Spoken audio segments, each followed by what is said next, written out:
सभी धम्म मित्रों को सप्रेम नमो बुद्धाय जय भीम। मार संयुक्त के तीसरे वर्ग का आखिरी सूत्र पांचवा सूत्र है। संयुक्त निकाय में 105 पेज नंबर पर यह अंकित है। मार द्वैता सूत्र, ये सूत्र का नाम है। हिंदी में ऐसे बोलेंगे मार कन्याओं की पराजय। मार के 3 कन्याएं थीं, खतरनाक कन्याएं, उनकी पराजय। तब तृष्णा, अरति और रागा, उन तीनों कन्याओं का नाम था तृष्णा। वो तो तृष्णा वैसे ही नाम से भी वो बड़ी खतरनाक होगी। अरति और रगा, यानी कि तृष्णा, राग और अरति का मतलब रुचि को नष्ट कर दे, इस तरह की। मार की लड़कियां जहां पापी मार था वहां आईं, आकर पापी मार को गाथा में बोली। तात खिन्न क्यों हो, किस पुरुष के विषय में शोक कर रहे हो। हम उसे राग के जाल में जैसे जंगली हाथी को बस में कर ले आएंगी, उसी वह आपके बस में रहेगा। यानी कि उन्होंने आश्वासन दिया अपने पिता को कि हम राग के जाल में बांध करके उसको ले आएंगे और फिर उसे आप अपने बस में कर लेना। मार बोला, संसार में अरहत बुद्ध राग से नहीं लाए जा सकते। जब वो फेल हो गया तब वो जानता था इस बात को कि उनको राग नष्ट हो चुका होता है, तो वो राग के उसमें नहीं पड़ते। मार के राज्य से जो निकल गए, इसीलिए मैं इतना चिंतित हूँ। तब तृष्णा, अरति और रगा, मार की लड़कियां जहाँ भगवान थे वहाँ आईं। आकर भगवान से बोली, श्रमण आपके चरणों की सेवा करूंगी। किंतु भगवान ने ध्यान नहीं दिया, क्योंकि वो उपाधि के क्षय हो जाने से अनुत्तर विमुक्ति पा चुके थे। तब तृष्णा, अरति और रगा, मार की लड़कियों ने एक ओर हटकर ऐसी मंत्रणा की, पुरुषों की चाह तरह तरह की होती है, तो हम लोग एक 100 कुमारियों का रूप धारण कर लें। उनमें तीनों में इतनी शक्ति थी कि कोई एक ही 100 कुमारी लड़कियों का रूप धारण कर सकती थी, तो तीनों के 300 रूप हुए। उन्होंने इस तरह का अपना योजना तैयार करी। मार की लड़कियों ने एक ओर हटकर ऐसी मंत्रणा की कि चाह तरह तरह की होती है, हम लोग एक 100 कुमारियों का रूप धारण कर लें। तब मार की लड़कियों का एक 100 कुमारियों का रूप धारण कर जहाँ भगवान थे वहाँ आई। आकर भगवान से बोली, श्रमण हम आपके चरणों की सेवा करेंगे। अब वो 300 हो गई। उसे भी भगवान ने ध्यान नहीं दिया, क्योंकि वो उपाधियों के क्षय हो जाने से अनुत्तर विमुक्ति को पा चुके थे। तब मार की लड़कियों ने एक ओर हटकर ऐसी मंत्रणा कर ली कि पुरुष की चाह तरह तरह की होती है, हम लोग एक 100 एक बार प्रसव कर चुकने वाली स्त्रियों का रूप धर,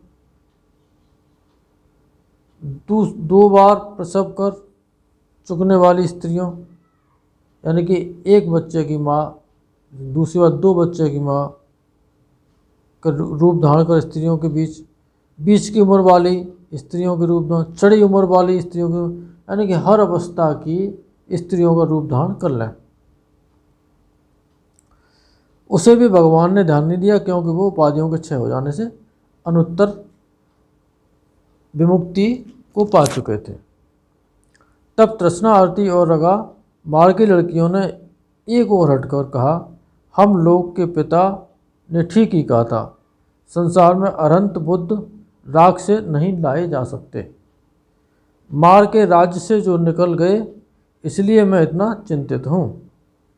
यदि हम लोग किसी श्रमण या ब्राह्मण के पास इस तरह जाती हैं तो वीतरागी जो वीतराग नहीं हुआ है, न उसकी छाती फट जाती या मुंह से गर्म खून उल्टी हो जाता या पागल हो जाता या मतवाला हो जाता।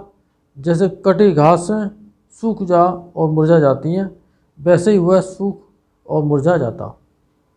इतना बल था उनके अंदर, किसी को भी पागल बना सकते थे वो। तब तृष्णा, आरती और रगा मार की लड़कियां जहां भगवान थे वे आईं, वहाँ आईं, जाकर एक और खड़ी हो गई। एक और खड़ी हो तृष्णा मार की लड़की ने भगवान से एक गाथा बोली। बड़ा चिंतित सा हो वन में ध्यान करते हो, क्या तुम्हारा धन नष्ट हो गया है? क्या फिक्र कर रहे हो? क्या गांव में तुमने कुछ उत्पात किया है कि जिससे लोगों को अपनी भेंट भी नहीं देते? क्या तुम्हें किसी से कोई दोस्ती नहीं होती? भगवान उत्तर देते हैं, परमार्थ की प्राप्ति, हृदय की शांति, लुभाने और बहकाने वाले पदार्थों पर विजय पा, अकेला ध्यान करते हुए सुख का अनुभव करता हूँ। इसी से लोगों के साथ मिलना जुलना नहीं हो। मुझे किसी से भी दोस्ती नहीं लगती। तब आरती बोली, आरती नाम की जो मार कन्या थी, वो भगवान से बोली, भिक्षु संसार में कैसे विहार करता है? 5 बाड़ों को पार कर 6ठे को कैसे पार करता है? कैसे ध्यान के अभ्यासी को काम संज्ञाएं एकड़ नहीं सकती, बाहर ही बाहर रहती हैं। भगवान कहते हैं, जिसकी काया शांत हो गई है, चित्त विमुक्त हो गया है, जिसे संस्कार नहीं, स्मृतिवान, बिना घर का, धर्म को जान, अवितर्क ध्यान लगाने वाला, न क्रोध करता है, न बैर बांधता है, न मन मारता है, ऐसे भिक्षु ऐसे ही संसार में विहार करता है। 5 बाड़ों को पार कर 6ठे को पार करता है, वैसे ही ध्यान के अभ्यासी को काम संज्ञाएं एकड़ नहीं कर सकती। ये शब्द है, पकड़ नहीं सकती, जकड़ नहीं सकती, इस तरह से है। नहीं, जकड़ नहीं सकती ऐसा समझें, बाहर ही रहती हैं। यानी कि इस तरह की चीज़ें जो बाहर से जो दिखावा है, मन को विचलित करने वाले, वो उसको नहीं जकड़ सकती, पकड़ नहीं सकती हैं, वो बाहर ही रहती हैं। तब मार की जो तीसरी लड़की थी रगा, वे भगवान से गाथा में ये बोली, तृष्णा को काट गण और संग वाला जाता है, और भी बहुत प्राणी जाएंगे। वह प्रवज्जित बहुत से लोगों को मृत्यु राज से छुड़ाकर ले जाएगा। ये लड़की जो तीसरी लड़की थी, वो उनमें ज़्यादा समझदार थी। वो जो इस बात को समझ चुकी थी कि ये तो गया, औरों को भी ये तो हमारे उससे छुड़ा के, मृत्यु राज के चंगुल से छुड़ा कर ले जाएगा। बुद्ध उन्हें ले जाते हैं। तथागत बुद्ध अपने संदर्भ से धर्म से ले जाए जाने वाले ज्ञानियों की ढाक कैसी?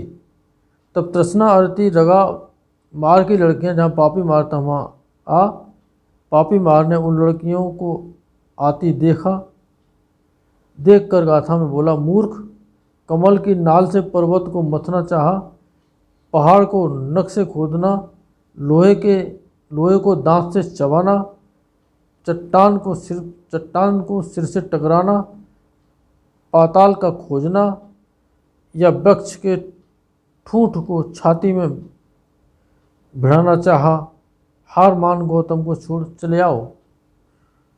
चटक मटक से आई तृष्णा, अरती और रगा हवा जैसे, रुई और फाय जैसे बिखेर दे।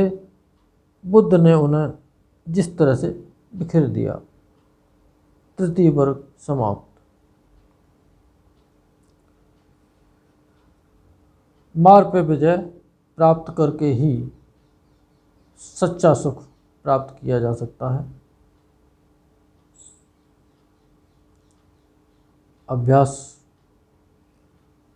करने का जो साधना कर रहे हैं वो अपना अभ्यास निरंतर जारी रखें, और जो नहीं कर रहे हैं वो अपना मन बनाएं।